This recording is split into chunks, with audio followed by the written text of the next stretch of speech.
Matt, you've been a foster carer for 10 years. Tell me about the moment you decided to be a foster carer and why you thought that that would be a cool idea. Look, I guess we kind of happened into it in a lot of ways. We don't have biological children of our own. I'm married, have been for 15 years, but we encountered troubles having our own family. And we kind of did the usual research that you might do around, do we go a medical route? Do we look at international or domestic adoption? And we kind of discovered foster care in that research and kind of, I guess sort of almost dismissed it ahead of the other things being sort of seeming like they were going to be better options. And we ended up falling back onto foster care because after doing a bit more research into it, we sort of realised that, actually, that's something it's a local thing. Yeah. And that potentially can actually grow your family through foster care as well. And how has it worked out for you, mate, in that 10-year period? Yeah. Have you've only looked after the one child? Have you had various different children in and out of your lives? Because I guess everyone's fostering story is a different one, isn't it? Oh, 100%. Yeah, there's quite wild variations of what people's families can look like with that. We discovered there's a couple of different sorts of care you can do.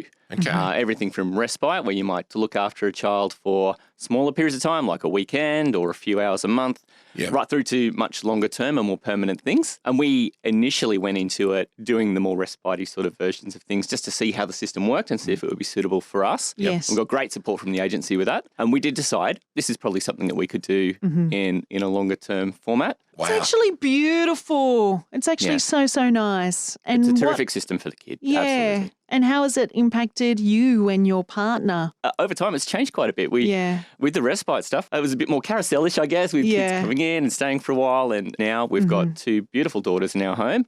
Our older daughter's a lovely Wiradjuri girl, and she's primary school age. Now, younger one's in the early part of primary school age. And they're not sisters, but we raise them as sisters. But we've also grown our family by having some beautiful relationships with other members of their birth family. This weekend just gone with the school holidays, we've had the opportunity to spend time with members of each of their birth families in really beautiful natural settings. I can imagine, like with any family, not everything is rosy. Sometimes there are, some tricky situations and scenarios. How do you go with support in those scenarios? Act Together are terrific with providing professional supports. When you come into these things, you don't have a lot of experience with that, I'd imagine. No. We certainly didn't. Yeah. And the professional support there is fantastic. You also, along the way, make some terrific friendships with other families who have their own unique care situations. Yeah.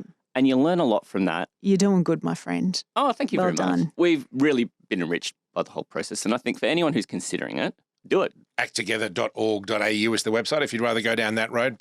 Matt, foster carer for 10 years plus. Keep up the great work and thank you so much for your time this morning. Thank you so much for having me.